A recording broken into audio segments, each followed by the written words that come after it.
Hi, it's Terence Wallace, and welcome to my new series, Stories from the Road. In 2014, I decided to leave the corporate world behind and start my own business, Indelible Adventures Inc.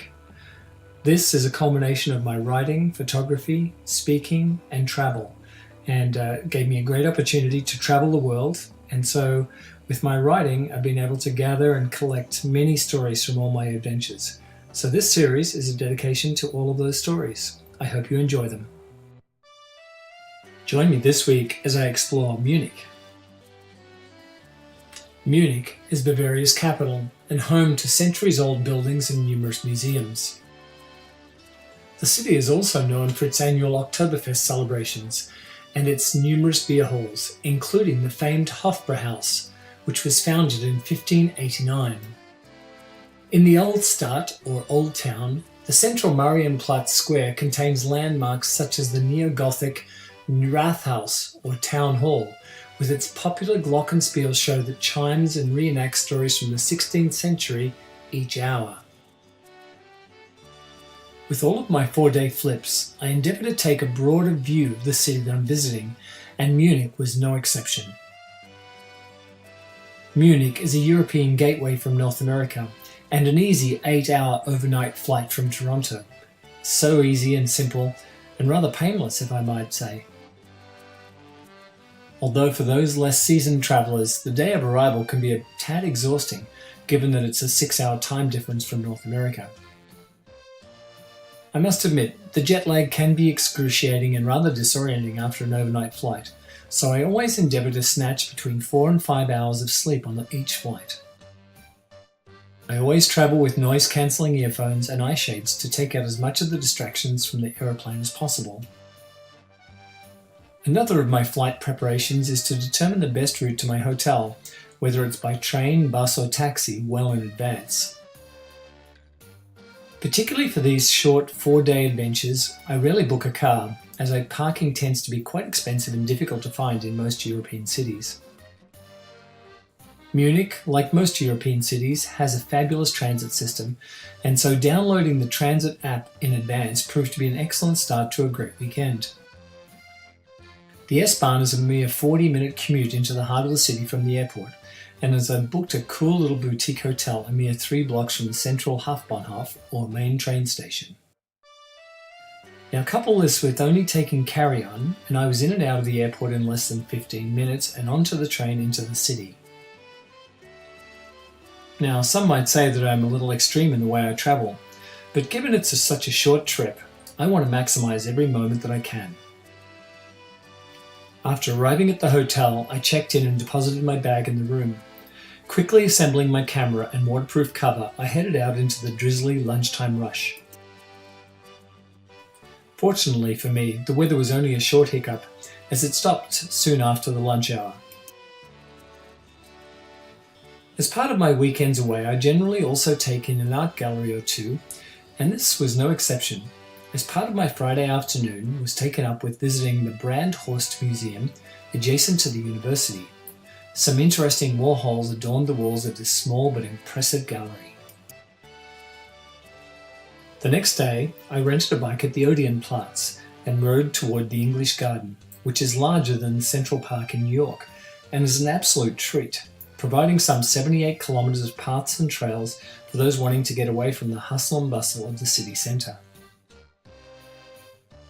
On my bike ride through the English Garden, I visited the Japanese tea room and also checked out the surfers on the Eisbach, or Icebrook, then stopped in to grab a bite at the Sea House, which includes a lovely beer garden. Yes, it's almost impossible to believe that there are a handful of intrepid surfers all in full wetsuits surfing on the waves in this narrow and chilly Eisbach, watched by about 40 or so onlookers. The 4 to 5 foot waves are created as the water shoots out from under a bridge and into a small tributary, which isn't bad considering it's a long way from the nearest ocean. After lunch, I continued cycling to the northern part of the city to visit the Olympic Park, which was home to the 1972 Summer Games. The beautiful and timeless architecture that was created for the Games is still as breathtaking today as it was back then, just incredibly stunning. After a full afternoon of cycling, 30 kilometres in all, around the city, I was ready for some good food, so I grabbed a bite at one of the local haunts. Yes, it just so happened to be Italian. My favourite. Sunday dawned and it was a perfect cloudlessly blue sky day. Yeah, you know the ones. They're just breathtaking. Luckily for me, a friend of mine who I used to work with was living in Munich at the time and had offered to take me on a hike in the Alps. Our destination was Wohlberg, a 1,722-metre mountain perched overlooking Lake Tegernsee, such a formidable sight to behold at the end of the lake. At first glance, this heavily treed and snow-covered peak was going to make for a very interesting hike, to say the least. Now, although prepared for the hike, it's one thing to spend the first 20 minutes or so just slipping and sliding, just getting to the start. All the signs at the start of the hike said it would take between 3.5 and 4 hours to hike the mountain. And in many ways, the hike reminded me of Grouse Mountain near Vancouver, which I'd hiked many times. Now granted, I've never had to tackle it with snow, but generally that hike takes about an hour, and so I was confident that we'd make it much faster than the predicted time on the board by the gondola station. After about 40 minutes, we came to a fork in the track. To the left, the sign said the summit was about 2.5 hours away. The path to the right said it would take about 3 hours, but it was clear that the path was much flatter and would be a much easier ascent, particularly in the snow, so that was the one we opted for. As we trekked higher, the snow got deeper and the forest around us got thicker and darker. After about an hour and a half, we found ourselves at the Wohlberg Moose, or halfway point, and it was a perfect time to stop and grab a coffee and cool off. The hut itself was situated on the edge of a large field surrounded by deep snow with a magnificently perfect Christmas tree about 40 feet high, some 50 metres from the hut. As you can imagine, with the sun shining brightly, and from my vantage point on the patio, it looked as though the sun was the star on top of the tree. Just incredible. As we climbed higher, we found ourselves having to take more frequent breaks to both catch our breath and give our burning legs a little respite from the arduous climb. We arrived at the gondola station about 2 p.m, a full 3.5 hours after setting off. Such incredible views from the top of the mountain, and as we could see Lake Tegernsee shining like a sapphire way down below us, we felt a sense of relief and exhaustion, but also elation at the climb that we'd made. The trip down was far more sedentary as we took the gondola, and it was a quick 20 minutes back to the base station before our drive back to Munich. After a fabulous but exhausting day, I was hungry, and so when we got back to Munich, we hit the local beer hall for a Wiener Schnitzel and an ice-cold beer. After an awesome day of hiking and a great meal, I was ready to head back to the hotel for a steaming hot bath. Just what I needed. Here are a few recommendations for your trip to Munich. I'd certainly recommend considering a bike, so you can cycle into the English Garden to enjoy the many attractions the park has to offer. From the great little eateries and beer gardens to the shady groves of elm and oak trees. In fact, it's a perfect place for a picnic. A great place to get a hamper or picnic is from the Victuaillen Market, or Victuals Market, as it's the city's main farmers market, and so full of organic and fresh fare. If you're up for a fantastic Italian meal, head over to Bianco Rosso Nero on Hockenbuchenstrasse 4. Ask for Mario or Dino, who are the owners. Over dinner, I discovered that Dino splits his time between Munich and Tuscany. Wow, what a fabulous way to live your life. It made me very envious.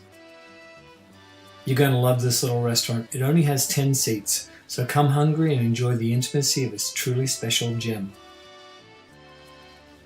For the best views of the city, you have to climb the clock tower of St. Peter's, which is across the square from the Marienplatz, which is also one of the most famous landmarks in the city. This medieval church had to be rebuilt after World War II, as did much of the city centre. However, that also included rebuilding the tight and dizzying stairway to the clock tower, which provides you with stunning views of the city, just as it was designed way back in the 12th century when it was initially built. The site itself has had a church or monastery on the spot since the 8th century, which is pretty amazing considering that the city was founded in 1158. So yes, you could say that this is really a holy place. Munich is one of the most prosperous and fast-growing cities in all of Germany. It's also home to major corporations like BMW, Siemens, and Allianz. Munich also serves as a major international air hub from North America, and so a great starting point for your next European adventure. But don't forget, Munich is well worth visiting itself. Thanks for listening, and until next time, as they say in Germany, auf Wiedersehen! If you'd like to learn more about Indelible Adventures Inc. and the services that we provide, please visit our website at www.indelibleadventures.com. Thanks for listening and have a great day.